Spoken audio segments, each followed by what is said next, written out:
اعوذ باللہ من الشیطان الرجیم بسم اللہ الرحمن الرحیم۔ اب جہاں سے جو شروع ہو رہا ہے چھٹے رکوع سے، یہ میں نے آپ کو بتایا تھا کہ یہ غزوہ تبوک کا مسئلہ ہے۔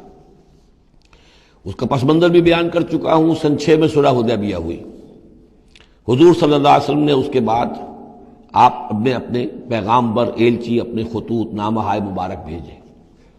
باقی جگہوں پر جو ہوا سو ہوا، لیکن ایک شخص نے کہ جو رئیس بصرہ تھا، شرحبیل بن عمرو غسان کا، اور یہ تھا رومن امپائر کے تابع، ان کا باج گزار تھا، اس نے حضور کا جو وہاں گیا تھا نامہ بر خط لے کر گئے تھے حضرت حارث ابن عمیر ازدی رضی اللہ تعالی عنہ، انہیں قتل کر دیا، شہید کر دیا۔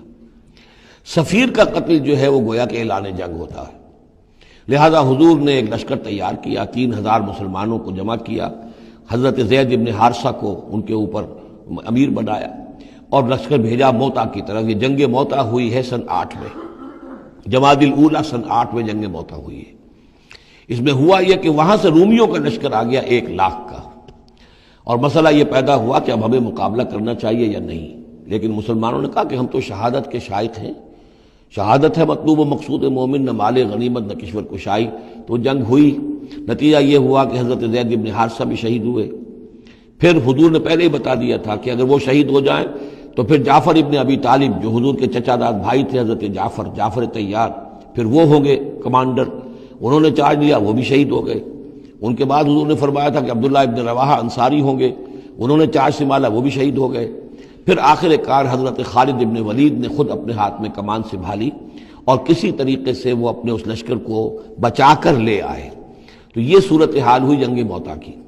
اس کے بعد نبی اکرم صلی اللہ علیہ وسلم نے پھر اعلان عام کیا کہ اب میں خود جاؤں گا، اور اب وہ جنگ تبوک کا مسئلہ ہوا کہ اب تمام مسلمان، ہر صاحب ایمان کے لیے میرے ساتھ نکلنا ضروری ہے، ہم تبوک تک جائیں گے۔ تبوک آخری سرحد تھی کہ جو رومن امپائر جہاں سے شروع ہو جاتی تھی، یہ حجاز کا آخری شہر ہے، مدینے سے جہاں تک میرا اندازہ ہے کوئی 300 ساڑھے 300 میل شمال میں ہے، اور بڑا سخت جو ہے صحرا درمیان میں آتا ہے۔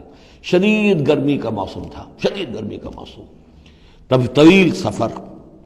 ادھر فصل تیار تھی کہ کھجوریں پکی ہوئی تھی، اگر انہیں اتاریں گے نہیں وقت پر تو ضائع ہو جائے گی، اور اگر سب مرد چلے جاتے ہیں تو عورتیں تو کھجوریں نہیں اتار سکتی، یہ کھجور کا اتارنا جو ہے پھل کا وہ آسان کام نہیں ہوتا۔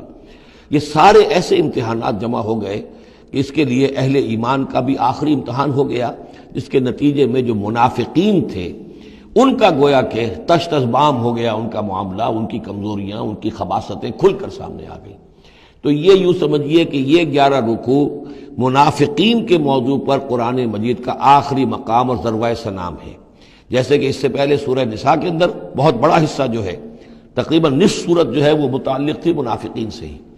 یہاں پر بھی یوں سمجھیے کہ یہ 11 رکوع جو ہیں وہ بہت سے مضامین اس میں آئیں گے، لیکن یہ کہ ایک جو درمیان میں یوں سمجھیے کہ جو دھاگا ہوتا ہے جس میں موتی پروئے ہوئے ہیں، ان میں وہی منافقین کا مضمون ہے۔ تو اس میں یہ ہے کہ آپ کو معلوم ہے کہ حضور 30,000 کا لشکر لے کر گئے تھے، اور اس میں وہاں جا کر ہرقل اگرچہ موجود تھا، ہیرکلیس، لیکن اس نے مقابلے میں آنے کی جرت نہیں کی۔ وہ پہچان چکا تھا کہ یہ اللہ کے رسول ہیں، اور میں اگر براہ راست ان کے مقابلے میں آؤں گا تو مار کھا جاؤں گا۔ حضور وہاں مقیم رہے، وہاں کے آس پاس کے لوگ آئے، انہوں نے معاہدے کیے، اپنی سرحدوں کو آپ نے محفوظ کیا، اور پھر آپ واپس آ گئے۔ گویا کہ جنگ کی نوبت نہیں آئی، لیکن یہ کہ دھاک بیٹھ گئی حضور کی اور مسلمانوں کی کہ سلطنت روما نے پسپائی اختیار کی ہے، رومن امپائر مقابلے میں آنے کی ہمت نہیں کر سکی۔ تو وہ جو بھی جنگ موتا کی وجہ سے جو کچھ ہوا اکھڑی تھی، اللہ تعالیٰ نے اس ہوا کو دوبارہ جو ہے قائم کر دیا۔ بہرحال اس کے بعد یہ سلسلہ آگے بڑھا حضرت ابوبکر کے زمانے میں، کیونکہ حضور نے اپنے مرض وفات میں بھی ایک لشکر تیار کر دیا تھا، اور زید ابن حارثہ رضی اللہ تعالیٰ عنہ کے بیٹے حضرت اسامہ ابن زید کو اس کا سربراہ مقرر کیا تھا۔ جب آپ کا انتقال ہوا ہے تو وہ لشکر تیار تھا۔ اب اس موقع پر جو منافقین کی جان پر بن گئی، تو خطاب تو شروع ہو رہا ہے یا ایھا الذین آمنوا سے، لیکن وہ بات ذہن میں رکھ لیجیے جو میں نے سورہ نساء میں آپ سے کہی تھی کہ منافقین سے بھی خطاب ہوتا ہے تو یا ایھا الذین آمنوا کے صیغے سے ہوتا ہے، اس لیے کہ وہ بھی مسلمان تھے، ایمان کا دعویٰ کرتے تھے۔ یا ایھا الذین آمنوا ما لکم اذا قیل لکم انفروا فی سبیل اللہ ثاقلتم الی الارض، اے ایمان کے دعوے دارو، تمہیں کیا ہو گیا ہے جب تم سے کہا جاتا ہے نکلو اللہ کی راہ میں تو تم گرے جاتے ہو، دھسے جاتے ہو زمین کی طرف، یعنی کہ وہ پاؤں من کے بھر کے ہو گئے اور اٹھا نہیں جا رہا، حوصلہ جو ہے جواب دے گیا۔ ارضیتم بالحیات الدنیا من الآخرہ، اب یہ وہی سرچنگ کویسچن، ذرا سوچو کیا تم نے آخرت کی بجائے دنیا کی زندگی کو قبول کر لیا ہے؟ دعوے دار تو ہو ایمان بالآخرت کے، لیکن اگر تم اللہ کی راہ میں جنگ کے لیے نکلنے کے لیے تیار نہیں ہو تو اس کا مطلب یہ کہ تم آخرت ہاتھ سے دے کر اور دنیا خرید رہے ہو۔ فما متاع الحیات الدنیا فی الآخرۃ الا قلیل، تو جان لو کہ دنیا کی پوری زندگی کا ساز و سامان آخرت کے مقابلے میں کچھ بھی نہیں ہے، نہ ہونے کے برابر ہے، بہت قلیل۔ الا تنفروا، اگر نہیں نکلو گے اللہ کی راہ میں، یعذبکم عذابا علیما، تمہیں عذاب دے گا، دردناک عذاب، وَيَسْتَبْدِلْ قَوْمًا غَيْرَكُمْ، اور تمہیں ہٹا کر کسی اور قوم کو لے آئے گا۔ اس نے اپنے دین کا جھنڈا اٹھوانا ہے، تم نہیں اٹھاتے، تمہیں دفع کرے گا، ریجیکٹ کرے گا، مردود کر دے گا اور کسی اور قوم کو لے آئے گا۔ وَلَا تَضُرُّوهُ شَيْئًا، اور تم اللہ کا کوئی نقصان نہیں کر سکو گے۔ وَاللَّهُ عَلَىٰ كُلِّ شَيْءٍ قَدِيرٌ، اللہ ہر چیز پر قادر ہے۔ إِلَّا تَنصُرُوهُ، اگر تم ان کی مدد نہیں کرو گے یعنی حضور کی، فَقَدْ نَصَرَهُ اللَّهُ إِذْ أَخْرَجَهُ الَّذِينَ كَفَرُوا ثَانِيَ اثْنَيْنِ إِذْ هُمَا فِي الْغَارِ، جبکہ کافروں نے انہیں اپنے گھر سے اور مکے سے نکلنے پر کر دیا تھا، جبکہ دو میں کے دوسرے تھے، دو ہی تھے، حضور تھے اور حضرت ابوبکر تھے رضی اللہ تعالی عنہ۔ اذ ہما فی الغار، جبکہ وہ دونوں غار میں تھے۔ اذ یقول، یہ غار ثور کا واقعہ ہے۔ اذ یقول لصاحبہ لا تحزن، جب حضرت ابوبکر نے رضی اللہ تعالی عنہ یہ کہا کہ حضور یہ تو پہنچ گئے ہیں غار کے دہانے تک، اگر کسی نے ذرا بھی نیچے جھانک لیا تو ہم نظر آ جائیں گے۔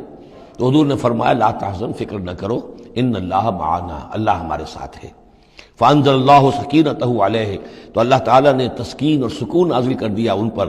وأیدہ بجنود لم تروہا، اور ان کی مدد فرمائی ان لشکروں سے جنہیں تم نہیں دیکھتے۔ وجعل کلمۃ الذین کفروا السفلی، اور جس کا نتیجہ یہ نکلا ہے کہ کافروں کا کلمہ جو ہے وہ نیچا پڑ چکا ہے، پورے جزیرہ نما عرب کے اندر اللہ کا دین جو ہے غالب آ چکا ہے۔